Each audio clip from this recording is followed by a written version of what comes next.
right, it is showing live for me. Showing live here. Or at least there's the live button up in Zoom. Mm-hmm. Live on YouTube. Looking good. It is live. All right. Okay.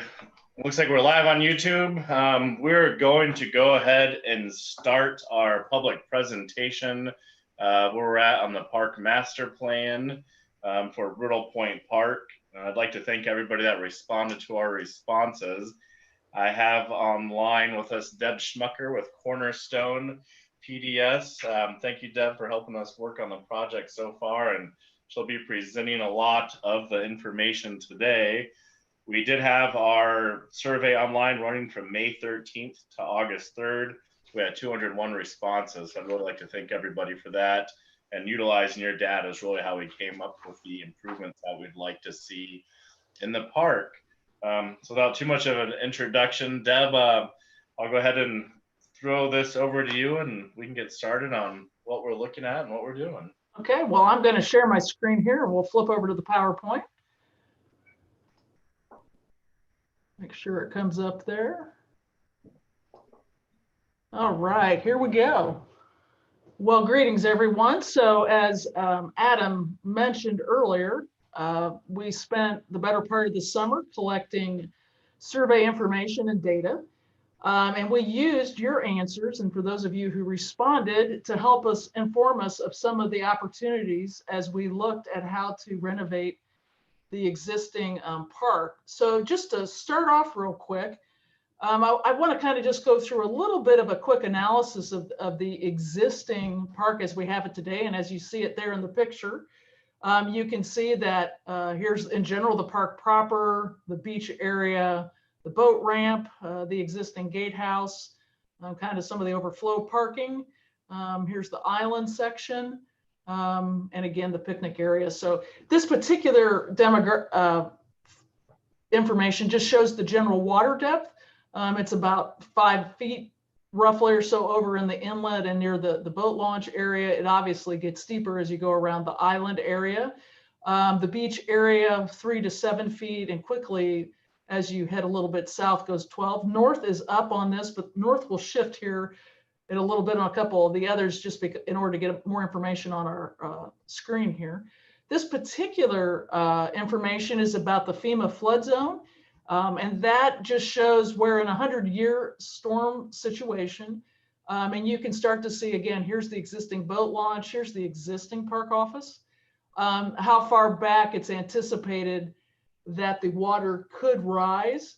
And that's important as we look at potentially what to do with the restroom building, because it's right over there on the edge of that floodway zone. So as we might look at replacing that facility in the future, that would be important for its ultimate location. What I wanted to do just real briefly is show you the topography. So as you look at each of these white dashed lines, that represents 2 feet vertically. And that really becomes important because as you can see, this purple line, as I'm showing you right here, is the actual edge of the park. And you can see how steep this terrain over here is that's within the park. This is the existing maintenance building right now in that open meadow area. You can also start to see over here by the Boys and Girls Club facility, again, another inlet, some really steep terrain, existing woods here on this aerial, but for those of you who are really familiar, you'll know that, again, it's a pretty good slope as it drops down across over to the northeast. As you drop down to the beach, you're dropping 10 to 12 feet as you cut across there. Again, the same thing over here along the island. You can start to see this existing tree line. There's some drainage that comes along and goes out to the inlet. This area over here by the maintenance building eventually follows this flow line out to the lake. And then again, the same thing over here. We've got some drainage and areas. So we've got some in the drier season. Those have become a little bit drier, but still have some wetland potential as well. And there's some areas that you can actually walk and hike. So as we look at the master plan per se, the information that we got back in the survey this summer was really helpful because it helped us understand what was important to you as residents and even to some folks who were visitors. And so what I'm going to do, this is the overall plan, but I'm going to zoom in and talk about the different areas and the different things that we heard and how they relate to what you see on the screen for this version of the master plan. So one of the most important things I know to the board and to the park is updating the gatehouse, et cetera. And you can start to see in this photo that, you know, the gatehouse needs to be replaced. As we started to look at, one of the #1 things that was important to the residents was a better facilitation of boat launch, getting boats on and off, boat parking, temporary boat staging. And we're proposing that we would also expand the width of the boat launch ramp so that that would allow for a little bit easier on and off. That's almost double the width that it is now, but it just facilitates vehicles going back and forth. The existing park office, just for a reference point right now, is showing down here in this location. We would propose moving that up and out of the way so that we could further expand this area, allowing for a little bit wider drives, some temporary boat staging when you're coming off the water, and obviously some temporary boat parking over in this area, but then creating some boat parking more formal with stone, et cetera, or even asphalt, and starting to create some areas to roughly hold about 50 to 60 boats. And then obviously some car parking would go along with that, with overflow parking areas in some of the general areas where you would see them today. That is a direct response from what we heard on the survey. In addition, the park staff is in need of some additional maintenance, building area, and expansion of the maintenance facility. So again, we start to see that showing up and reflected here. This is the existing maintenance facility and roughly doubling and creating another pole barn type structure. The park office is an old residence now and needs to be updated and upgraded. That may not be the quickest term priority, but certainly something to be considered in the future. These green dashed lines indicate areas where a walking path, not necessarily a paved path, but just a walking path that we know people are utilizing now, but could continue to use in the future, especially as they would be going from a parking area over to the boat launch. This parking in this area would be for office staff and for different things related to park business throughout the day. And as we go to the next slide, we'll start to look at some of the more active zones and how they start to look in the future. Let me get this slide. There we go. So in this, what we've done is we've really, some of the things that we heard were a more revised children's play area, accessible path down to the beach, potentially a new restroom facility, some more game type areas, maybe more informal and some combination, and then of course a shade structure. And that really became kind of the driving force in this area, also looking at how we get the grades to all work, because as I mentioned earlier, getting down to the water is always a challenge. So we wanted to find a way to make that accessible to a new potential restroom building, as well as to make it accessible to a potential deck overlook. And then also the ability to create a temporary boat slip area where somebody who might be out on the water could come in, pick up people that might be using the beach, maybe needs to use the restroom. So we had to find some ways to look at that in more detail.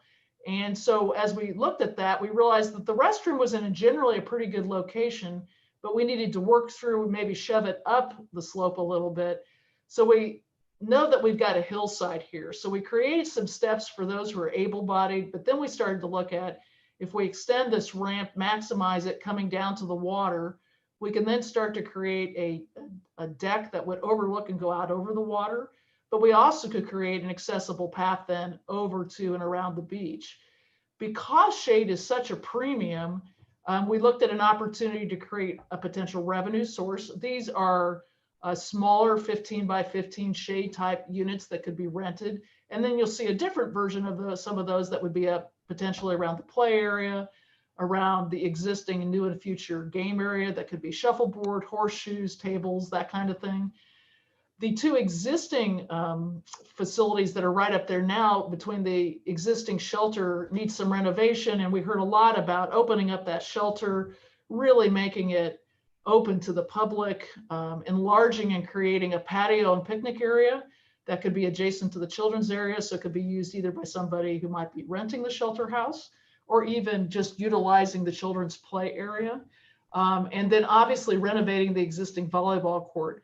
These game activities work best where they're already a flatter area so that we can combine and use the grades that are there. But we also heard from a lot of people that expanding the beach area was of real importance and access to it. So we looked at the grades and suggested that there's room for that beach expansion. And then even just, although the accessible path might start here, but maybe just some signage that could denote a walking path that goes around this perimeter and creates, if you will, an inner loop that would be just under a half mile that could be enjoyable to walk for families, etc. This area over here, as we get to this fixed area here, as we've come down and dropped almost 10 feet down to the water's edge, to get to these boat slips, this would require a ramp that you'll see some photos of, a suggestion of what that could look like for the future. But these boat slips obviously would allow somebody who's out on the water to come in and come out and utilize even the deck or meet up, as we said earlier, with family or other friends, and gets them out of the high traffic zone of the boat launch. As we look at the lower island area, we looked at some more opportunities for shade with some smaller 15 by 15 shade sails, and then some more permanent shade structures. This area is a beautiful spot. We know that there's a lot of people that like to fish from the shoreline there. Obviously, we have the deck and overlook. This old connection where the old pathway bridge used to be is still available to connect. And then in the future someday, this area over here where there could be a possibility for a future rental building area that could be done maybe in partnership with an organization that would want to help sponsor that and pay for that with the utilities and all the different rental. That might be a little further out in the future, but certainly it's a prime location with amazing views out to the lake. And again, sharing the parking areas through here. With that, that's kind of a real quick overview of the master plan that shows the different aspects. What I'd like to do real quickly is just give you some photos. I always believe a picture is worth 1,000 words, as they say. So this is in talking with Adam and the staff, just roughly a gatehouse of about 12 by 15 that would have a pitched roof. Gable would be made out of some aesthetic materials that would create a nice look as you would enter the park. Future shade structures, I referenced the shade sails earlier.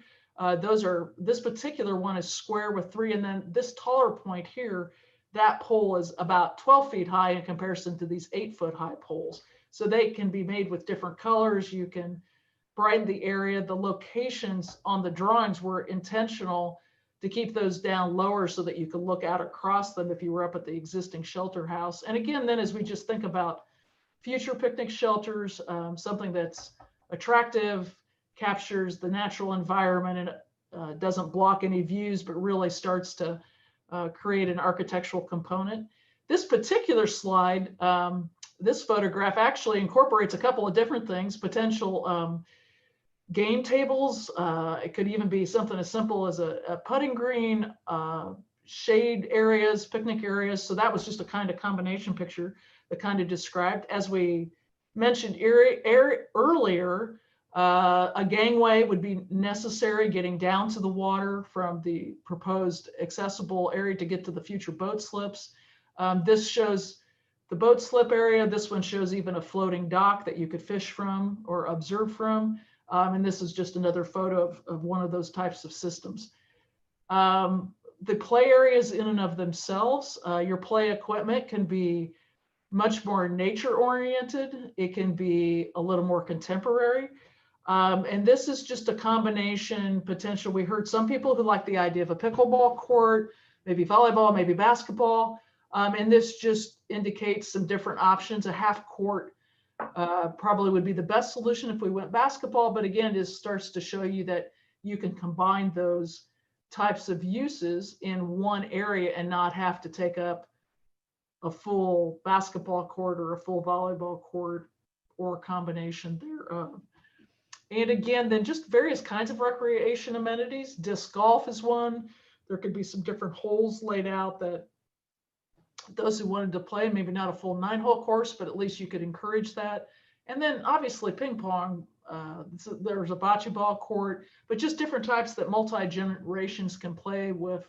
You have different kids of different ages, teenagers, college age, throwing frisbees and having a good time. What we'd like to do is open it up for questions and comments. If you have a comment or a question, you can post that in the YouTube chat feature, and Adam will be addressing those and either asking them to me. And if you're someone who's watching on a replay, you can email your comments or questions to manager@lakelemon.org by the end of the month, by the 25th. So we'd be happy to entertain any questions or comments that anyone might like to share at this time. All right. There's a little bit of lag here going to YouTube, so I'll give it a little bit of time. No problem. To transition over. I'm going to go ahead and type in that we're hosting the public comments. And I can always flip back to a map if we need to here. I'm at the time, there doesn't look to be any input coming from viewers online. So again, what I would like to do is just encourage everybody. Once you view this, we will share this presentation again with the public. We'll put it on our website and we'll send it out via constant contact. If you do have questions, concerns, or input that you would like to have, go ahead and email us or email myself at manager@lakelemon.org. I will compile and go through the information and work on it with Deb here. And then we can move forward. We hope to be presenting some of this information at the October 22nd board meeting. So we'll be a little bit more time for input then as well. But by that point, we hope to pretty much have the plan laid in for what we would like to see. So I'd like to, doesn't seem to be anything coming online. I'd like to go ahead and thank everybody for the survey responses. We did have over 200 responses, and I really appreciate that. We'll continue to take your input. Again, by next Friday, which is the 25th of September, we'd like to have all the final input so we can take that into consideration. Thank you very much, Deb, for presenting this, and thank you, public, for watching this, and we look forward to enhancing your park experience and then taking your thoughts into concern. And with that, we will go ahead and end the meeting. Thank you very much.